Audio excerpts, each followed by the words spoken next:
Welcome to An Engineer's Life, Episode 13, Planning Your Simple Day.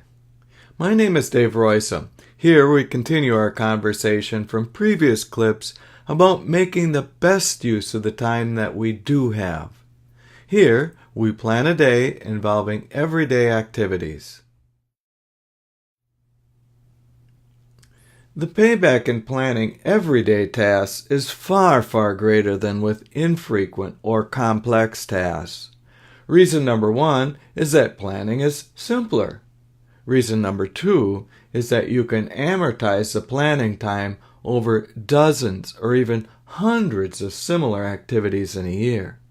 So, don't overlook the simple opportunities to save big. You can consider any number of common activities, such as morning rituals or home or garden chores.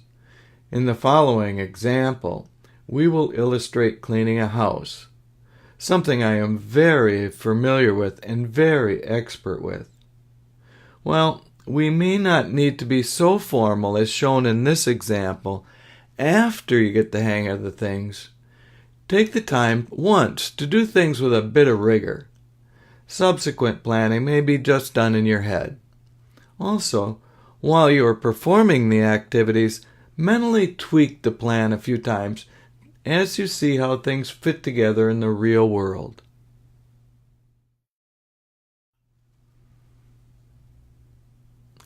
Please, don't be put off on the heaviness of the name work breakdown structure. It is just a formal term used by planners to describe the individual tasks, each of which are major segments of a total job. Each task has a description plus as many as 4 essential elements. These elements are people, time, money, which won't be applicable for our example case, and dependencies. Our house cleaning example will be simplified to a few tasks such as picking up, cleaning the counters, washing the floor, and so on. Here, our first task will be picking up for 20 minutes, and that requires no other resources than you. The next task listed, not necessarily the next to be done, is cleaning the kitchen counter. Resources are you, plus some soap and water, and 10 minutes of time. However, we now have a dependency. That is, we should pick up the counter before we clean it. The next task listed is washing the floors. Again, it is you and a bucket for 10 minutes. We also have a dependency. That is, to clean the counter first before washing the floor below. Recall that cleaning the counter also had a dependency of picking up first, so that we are now developing a string of first this, then that, and so on.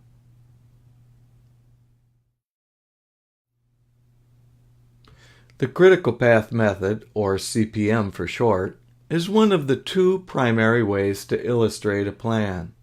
It is ideal for showing dependencies, as well as seeing, the elements on the so-called critical path.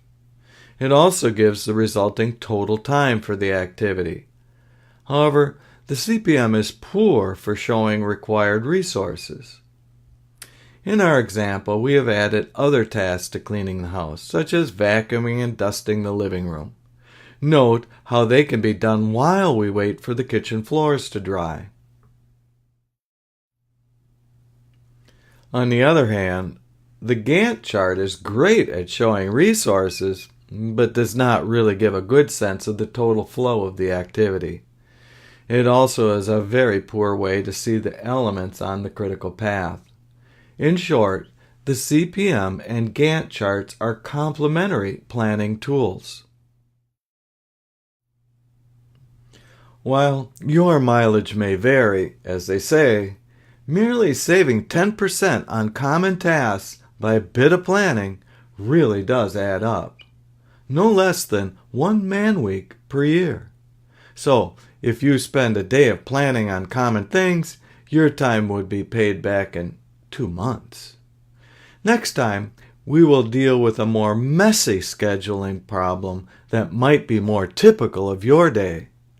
Stay tuned.